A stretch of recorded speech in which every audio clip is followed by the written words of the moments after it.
ACT is next, so Ray, please come on down. Ray Hentzschel is our campaign director in the ACT. Jane said she was from the wokest jurisdiction, probably, but I think Ray might take the cake. Please welcome Ray Hentzschel. Victoria just won't compete for the ACT as far as being woke is concerned. 4 minutes.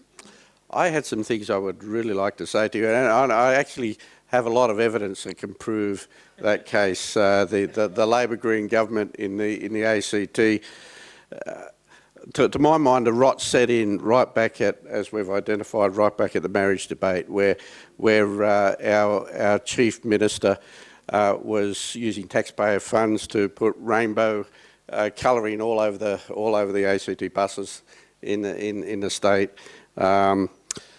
And he went on national TV to say that anyone who doesn't support the rainbow ideology is not welcome in Canberra. Can you imagine? What a shame.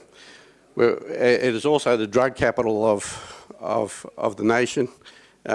Cannabis is most liberal policies in that. We've already spoken about the Canberra Hospital. And we know we were the only jurisdiction that voted to divide our country on the basis of race in the Voice referendum. That is shame, isn't it? We have 5 districts in the ACT, multi-member districts, each of 5 candidates. So that's 25. It's using the haircut system, which is much the same as they used in Tasmania. And you would have seen from there, those that followed it, there was a huge move away from the major parties towards independence, and the Jackie Lambie network, who boasted about the fact that she had no policies. At least we have some policies, don't we, Lyle? That's good. So in the ACT, there are 10 Labor, there are 9 Liberals and 6 Greens. And so what that means is that whoever gets in, whichever major party forms government, they will be subject to the dictates of the Greens, who hold the balance of power.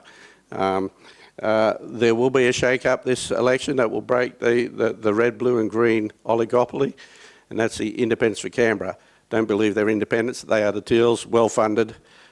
Okay, and they will shake that up. I had a bit to say about that, but I'll have to leave that, because the most important thing I want to do is to introduce the candidates that will be competing at. And before I do, Peter, Toms, I'd like to join me here on the stage. We have district coordinators in each district, and Peter is my right-hand man who handles the engine room, all the communications, the database stuff, all that stuff.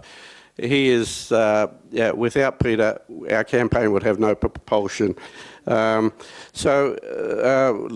just go through the districts. Even Brenda Bella, and I'd like the district chairpersons to come with the candidates and stand behind them. In Brenda Bella, we have Mel Graham. If you could come to the stage, please. And Bruce Gartshaw. And Sherna, if you could stand behind them, please. We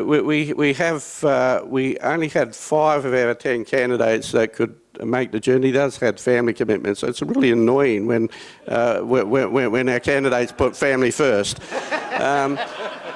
But anyway, in Ginninderra, our district coordinator is Susanna. She couldn't be here, and Andrew Wallace and Sunil Baby, they could not make it here. In Kurrajong, I've had to pick up the district coordination role for that, and we have a fantastic candidate in Kurrajong. That is Jenny Hentzschel. She's 4'11" and she's going to heaven, and she's going to beat the Independents for Canberra there. And the other candidate in that district is Andrew Adair. He could not be here. In Murrumbidgee, we have Dennis Terracini as the district chairperson, and running on that ticket is Andy Very and Andrew Kopp.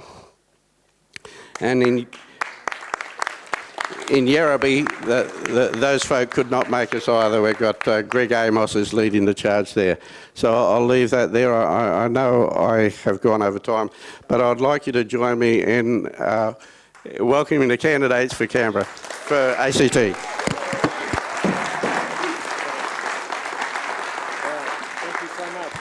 Thank you, Ray. Thank you very